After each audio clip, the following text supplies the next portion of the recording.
Reverend Patricia. Would you bring her up with some love, please?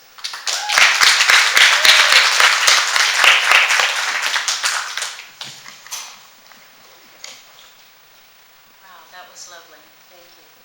My joy. So, this morning I'd like to share a reading that comes from the works of Edgar Cayce and his foundation. Yes. And this was a compilation with Robert Grant, who was with the Edgar Cayce Foundation for many years. And this book is entitled The Archangels and Angels and Unseen Forces. So I'd like to share this with you today. Cayce and his group decided to search for spiritual meaning of life through a series, and I know many of you probably attended some of these, series of instructional readings that came to be known as the Search of God readings. And they were eventually compiled into 2 books entitled A Search for God. Cayce's close group of associates and family wanted to know how they too could be of help to people as he had been. Could they become psychic like Cayce? Was it something they could learn? Over the course of 11 years, the group would receive instructions from the sleeping Cayce through his readings on how they could fulfill their soul's purposes. Each instruction or lesson built up upon the next, gradually awakening the group to a higher truth about spirituality, that it must be a practical use in life for it to be worth anything.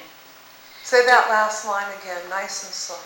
Each instruction or lesson built upon the next, gradually awakening the group to the truth that spirituality must be of practical use in life if it is to be of any worth. That, amen to that.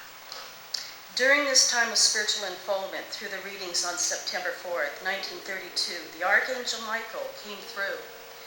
As he had in 1928, Michael reaffirmed that it was the spiritual work which was of vital importance, not necessarily for a place or a thing.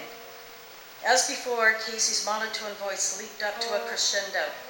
The universal we of the readings was absent as the divine messenger came to the group.